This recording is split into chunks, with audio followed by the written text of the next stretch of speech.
श्री स्वामी समर्थ।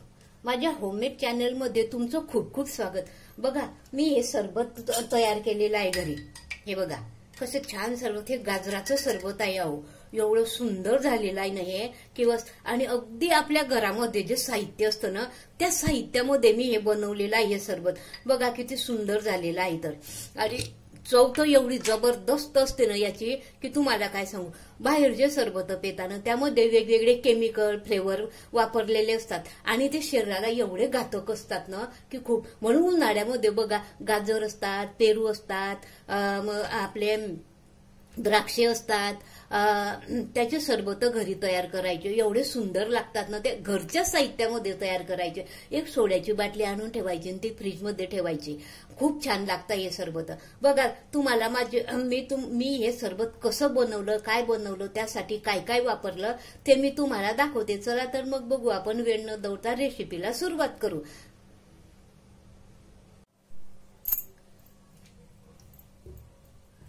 श्री स्वामी समर्थ।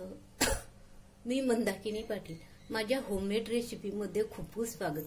बघा त्यासाठी मी काय घेतलेलं आहे, हे 3 गाजरं घेतलेले आहे, हे काळं मीठ घेतलेलं आहे, हे खणसरी खडी साखर असते ना जाड, ही घेतलेली आहे, अर्ध लिंबू घेतलेला आहे आणि हे पुदिनाचे पानं आहे ना मी हे वाढवून याची थोडे घरात वाढवून घेतलेले आहे। कारण पुदिना कसाही आणला ना तर घरात तो काही एवढा टिकत नाही, तो काळाच पडून जातो। म्हणून मी वाढवून त्याची पावडर जाडसर पावडर करून घेतलेली आहे। आणि हे 2 मिरे घेतलेले आहे। आता आपण आधी काय करायचं, हे गाजर आहे ना, हे गाजर आधी मी शिलरनं शिलून घेतले, छान असे शिलरनं शिलून घेतले। शिलल्यानंतर किसनीने त्याचा खीस करून घेतला हा। आणि त्याचमध्ये एक आलं असतं ना, अर्धा इंच आलं, ते पण खिसून घेतलेलं आहे मी हे। आता आपण काय करू, हे मिक्सर मधून आपण बारीक करून घेऊ। मिक्सरच्या भांड्यात आधी आपण काय करू, हे 2-3 मिरे घालू आधी।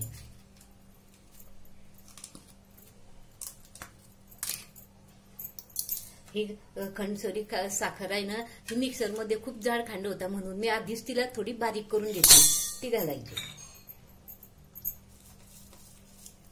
आणि ही थोडी पुदिन्याची पावडर आहे ना, हे पुदिन्याचे पानं वाळून घेतलेले आहे ते घालायचे।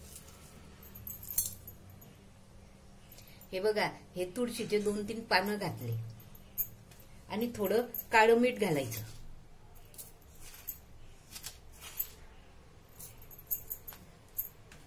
आणि काही काही धने जिरेही घालतात, पण आपण जलजिरा मसाला घालणार आहे ना त्यामुळे मी याच्यात जिरं वगैरे काही घालत नाही।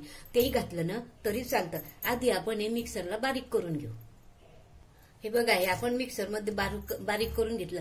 हे बघा आता उन्हाळ्याचे दिवस आहे ना, उन्हाळ्याच्या दिवसामध्ये ना खूप वेगवेगळ्या प्रकारचे सरबत करायचे, घरच्या साहित्यामध्ये करायचे। बाहेरचे विकताचे घ्यायला त्याच्यामध्ये खूप केमिकल वगैरे असतात, मग तो शरीराला त्याचा उपाय होण्याऐवजी त्याचा त्रासच होतो खूप। म्हणून घरच्या साहित्यामध्ये सरबत कसे बनवायचे ते मी तुम्हाला सांगते। त्यासाठी काय घरातलं साहित्य कसं वापरायचं ते पण मी तुम्हाला यामध्ये दाखवलेलं आहे।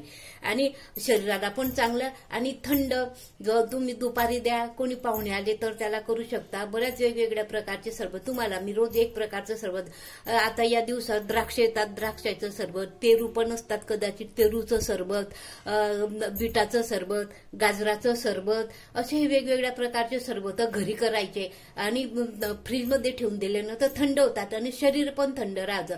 विकत घ्यायला जा, बाहेर जा, त्यामुळे ते शरीराला त्याचा खूप उपाय होतो। आणि गाजर येतं शरीराला आणि डोळ्याला खूपच चांगलं असतं आणि थंड पण असतं। आता काय करायचं, हा खीस जो केलेला आहे ना आपण, हा मिक्सर मध्ये घालू आपण असा। मिक्सर मधून हे आधी पाणी न टाकता बारीक करून घ्यायचं आधी। हे बघा असं। आता याच्यामध्ये पाणी घालायचं। पाणी घातल्यानंतर आपण परत फिरवून घेऊ। आता आपण एका पातेलं घ्यायचं, कुठलंही घ्या तुम्ही, कटोरं पातेलं कुठलंही घ्या, आणि त्यामध्ये गाडणी ठेवायची आणि गाडणीने आपण आता हा गाळून घेऊ।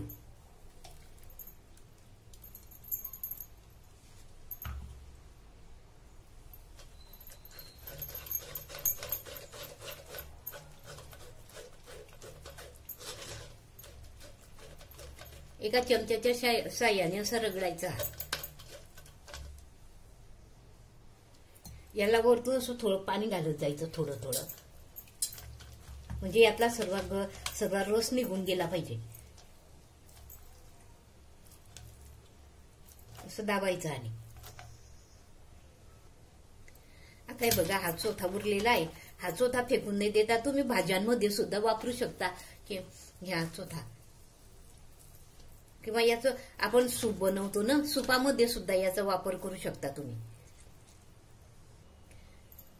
हे बघा, यामध्ये आपण हे पोहे खायचे, पाऊण चमचा त्याच्यात चाट मसाला घालायचा, आणि यात थोडं जलजिरा पावडर असते ना, ती घालायची थोडी, आणि हे मिक्स करायचं. हे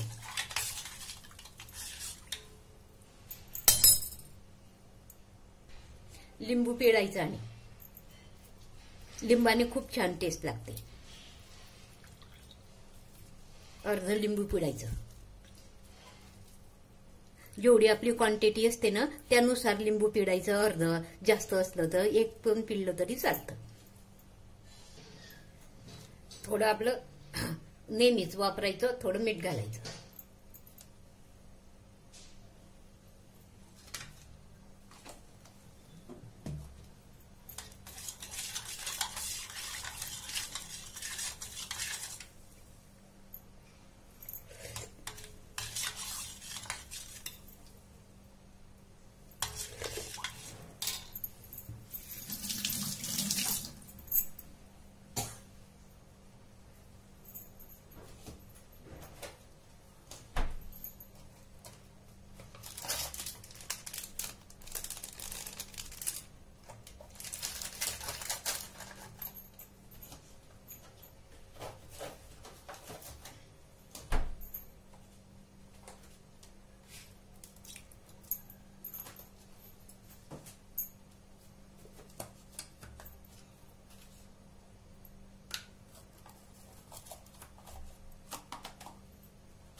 हे बघा, गाजराचा कलर किती छान आलेला आहे. सरबताचा कलर एवढा सुंदर, आणि चवीला पण एवढं सुंदर लागतं ना हे सरबत, आणि शरीराला पण थंडगार, आणि त्याचा सुगंध तर बघा किती पसरला आहे, खूपच छान.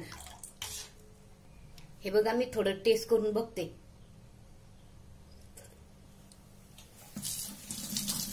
हा हा हा हा, काय सुंदर झालेलं आहे हे सरबत. तुम्ही एकदा करूनच बघा हे, आणि वाटल्यास माझ्या घरी येऊन पिऊन बघा किती सुंदर लागतं. तर हे बघा, ग्लासमध्ये आपण सर्व करू. खाली काय करायचं, हे आईचे क्यूब असताना हे टाकायचे, आणि त्यामध्ये हे सरबत घालायचं.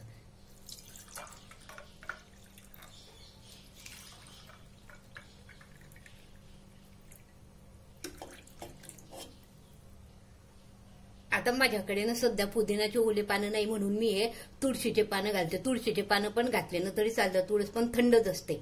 वरतून हे पानं घालायचे, आणि वाटल्यास थोडा हे पुदिन्याची थोडे 2-3 कोरडे पानं आहे ना, हे घातले ना तरी चालतात.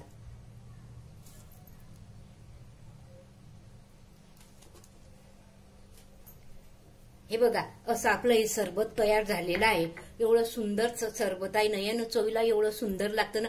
घरच्या साहित्यामध्ये कसं तयार करायचं ते तुम्हाला मी दाखवलेलं आहे. आणि हे बघा, तुम्हाला किती क्वांटिटी करायची आहे, किती गजरांचं करायचं हे तुमच्यावर अवलंबून आहे. त्यानुसार आपण घरातलं साहित्य वापरायचं, आणि चव घेत राहायचं. कमी जास्त, थोडं मीठ कमी लागलं तर टाकायचं, साखर कमी लागली तर टाकायचं, आणि असं चवदार चविष्ट सरबत तयार करायचं घरच्या घरी. मस्त चवदार चविष्ट आणि सुगंधी सरबत. बघा, तुम्हाला माझी ही रेसिपी कशी आवडली का नाही आवडली ते मला कमेंटमध्ये कळवा. आणि हे सरबत एकदा तरी तुम्ही घरी करूनच पहा, ट्राय जरूर करा, आणि मला कळवा कसं लागतं हे सरबत. काही नाही तर बाहेर तुम्ही एवढं मोला मागाचं घ्यायला जाता, प्यायला जाता, आणि घरीच एक सोड्याची बाटली जरी आणून ठेवली ना, तर यात जर सोडा घातला ना थोडा थोडा, तर ते एकदम जबरदस्त लागतं हे सरबत.